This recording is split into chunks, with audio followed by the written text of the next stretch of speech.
Details వస్తే Medigadda barrage కింద ఉన్న పిల్లర్లు ఎందుకు కుంగిపోయాయన్న ఘటనపై పలు అనుమానాలు రేకెత్తుతున్నాయి. పోలీసులకు అందిన ఫిర్యాదులో మాత్రం అది విద్రోహ చర్యనన్న అనుమానం వ్యక్తమైంది. అయితే కొన్ని అసాంఘిక శక్తులు ప్రభుత్వానికి చెందిన ఈ బ్యారేజ్ కి నష్టం కలిగించారని ఘటన జరిగిన సమయంలో డ్యూటీలో ఉన్న అసిస్టెంట్ ఎగ్జిక్యూటివ్ ఇంజనీర్ రవికాంత్ పేర్కొన్నారు. సమగ్ర విచారణ దర్యాప్తు జరపాల్సిందిగా పోలీసులకు విజ్ఞప్తి చేశారు. మహదేవ్పూర్ స్టేషన్ హౌస్ ఆఫీసర్ కు ఆదివారం ఇచ్చిన రాతపూర్వక ఫిర్యాదులో అనుమానాన్ని వ్యక్తం చేశారు.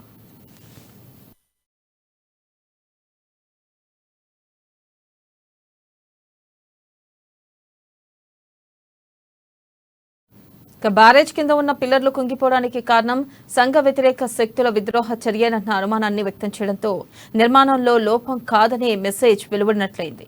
విపక్షాలన్నీ నిర్మాణ లోపం, నాణ్యత లేకపోవడం, మానవ తప్పిదం, ఇంజనీరింగ్ డిజైన్లోనే పొరపాటు ఉండడం ఇలాంటి విమర్శలు చేస్తున్న సమయంలో పోలీసులకు ఏఈ స్టేట్మెంట్ ఆసక్తికరంగా మారింది. కేంద్ర dam safety authority chairman Anil Jain ఆధ్వర్యంలో 6 నిపుణుల బృందం అధ్యయనం చేస్తున్న సమయంలో ఈ ఫిర్యాదు, దీని ఆధారంగా పోలీసులు నమోదు చేసిన ఎఫ్ఐఆర్ వెలుగులోకి రావడం గమనార్హం.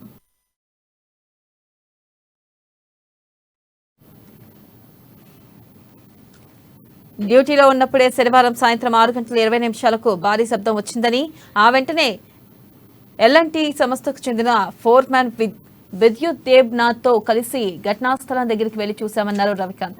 ఇక 7వ నంబర్ బ్లాక్ లో 19 నుంచి 21 పిల్లర్ల మధ్య ప్రాంతంలో బ్యారేజ్ మీద ఉన్న రోడ్ బ్రిడ్జ్ స్లాబ్ పెట్ట కూడా కుంగిపోయినట్లు గమనించామని, ఇది మహారాష్ట్ర సరిహద్దు వైపు చోటు చేసుకుందని ఆ ఫిర్యాదులో రవికాంత్ పేర్కొన్నారు. అయితే ఈ ఫిర్యాదు ఆధారంగా పోలీసులు ఐపీసీలోని సెక్షన్ 427 పబ్లిక్ ప్రాపర్టీ విధ్వంస నిరోధక చట్టంలోని సెక్షన్ 3 కింద కేసు నమోదు చేసినట్లు తెలిపారు.